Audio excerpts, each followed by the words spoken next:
রোশনাই পরিবার মেতে উঠল বাদশা আর গরিমার সঙ্গীতের অনুষ্ঠানে। সকাল সকাল আজকে কল টাইম ছিল, তো চলে এসেছি। এরপর আমি রেডি হয়ে গেছি, সবাই দেখতেই পাচ্ছ আমার লুকটা কেমন হয়েছে বলে দাও। আর এই যে আমাদের সেটটা খুব সুন্দর করে সাজানো হয়েছে। অলরেডি তোমরা টেলিকাস্টে দেখেই ফেলেছো গরিমার বাদশার সঙ্গীতের অনুষ্ঠানে কি কি হয়েছে। কিন্তু বন্ধুরা, এখানে কিন্তু শেষ নয়, এখনো মেহেন্দি আছে, গায়ে হলুদ, বিয়ে, জমজমাট পর্ব আসতে চলেছে রোশনাই সিরিয়ালে। তাই সোম থেকে রবি প্রতিদিন রোশনাই দেখতে হবে রাত 10টায়, শুধুমাত্র স্টার জলসায়। আর এদিকে ফটোশুট চলছিল গরিমাদি আর ছোটদা ভাইয়ের, আর এখন ডান্সও শুরু হয়ে গেছে।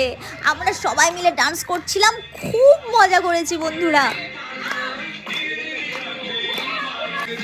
শুটিংয়ের মধ্যে আমরা কত মজা করে কাজ করি তোমরা দেখে নাও, খুব ভালো লাগে আমাদের কাজ করতে। সবাই মিলে একসঙ্গে কাজ করতে করতে কখন যে আমরা একটা পরিবার হয়ে উঠি সেটা আমরা নিজেরাও বুঝতে পারি না। তো ফাইনালি